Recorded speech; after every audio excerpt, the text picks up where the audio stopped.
Right now, one of the most repeated pieces of health advice on the internet is this: eat more raw garlic every single day for your heart. Millions of people over 50 have started doing exactly that. A clove in the morning, garlic water before bed. The advice sounds harmless, ancient even, but there is a specific biological reason this habit deserves more caution after 50 than the videos telling you to do it are willing to admit.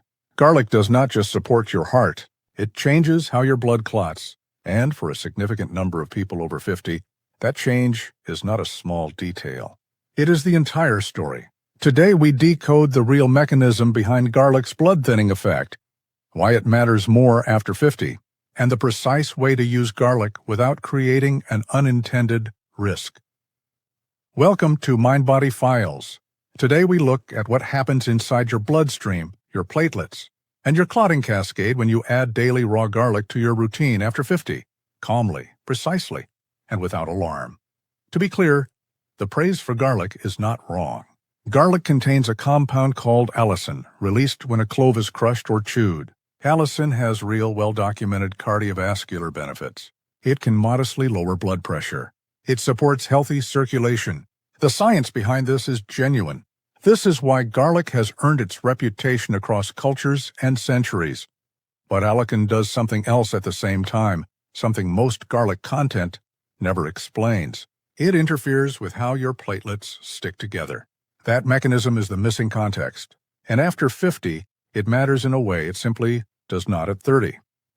Let's look at exactly what allicin does inside your blood vessels. Platelets are small cell fragments that circulate in your bloodstream. Their job is to clump together at the site of an injury, forming the first stage of a blood clot. This is how a cut stops bleeding. Allicin inhibits a process called platelet aggregation. It makes platelets less likely to stick together. This is the same general pathway, not the same strength, but the same category of action, used by medications like aspirin and certain prescribed blood thinners. In a younger, healthier cardiovascular system, this mild antiplatelet effect is often a genuine benefit. It supports circulation and may reduce clotting risk in arteries that are still flexible and clear. But the body you have after 50 is not the same system this effect was studied on in isolation. After 50, a meaningful percentage of adults are already taking something that affects blood clotting. Low-dose aspirin for cardiovascular protection. Prescribed anticoagulants like warfarin or newer medications. Even some over-the-counter pain relievers taken regularly. When you add daily raw garlic on top of an existing blood thinner, you are not adding a small wellness habit.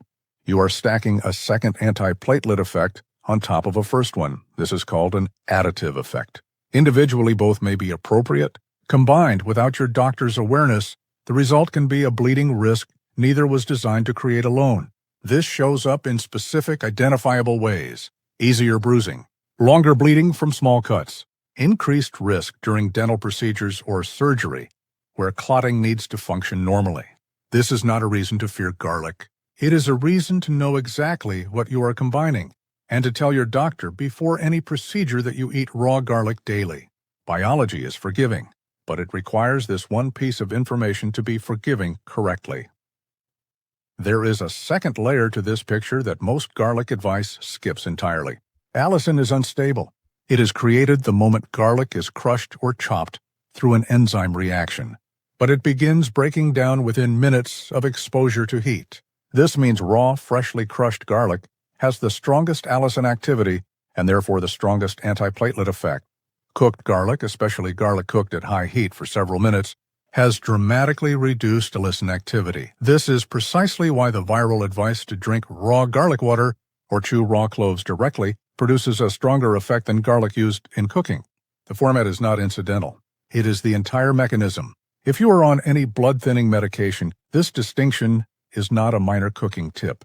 It is the difference between a manageable amount of allicin and a much larger one. If you want garlic's genuine cardiovascular benefits without this risk, here is the precise approach for after 50. First, identify your baseline. If you take daily aspirin, a prescribed anticoagulant, or regular pain relievers, this is information your doctor needs before you start a daily raw garlic habit, not after you notice unusual bruising. Second, favor cooked garlic for daily use. Lightly cooked garlic, Added near the end of cooking, not boiled for 20 minutes, retains meaningful flavor and some benefit while reducing the raw allicin spike.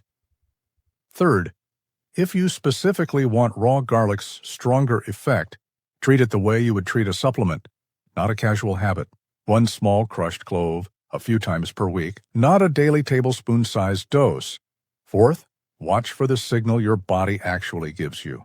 Unusual bruising, gums bleeding more easily when brushing, or cuts taking longer to stop, these are not things to push through. They are your body telling you the combined effect is too strong for your current situation. The goal is not to fear garlic. The goal is to use it with the same precision you would use any compound that affects your blood. Biology is forgiving. Garlic is not the enemy here. Ignorance of the mechanism is. Once you understand that Allicin's benefit and its risk come from the exact same biological action, you stop guessing and start making an informed choice, one that fits the medications and the body you actually have right now, not the body the viral video assumed you had. Everything we covered today connects to systems we have decoded on this channel before, the blood clotting cascade we discussed in the D3 and K2 file, and the inflammation pathways from our hidden marker episode. If you're on blood thinners or considering starting a daily garlic habit, this is the conversation worth having with your doctor before day 1, not after day 7. If this gave you clarity, subscribe and turn on notifications. Every week, we decode one more signal your body is sending, calmly, precisely, and without alarm. Comment below, are you currently on any blood-thinning medication, and did you know about this interaction? I will see you in the next file.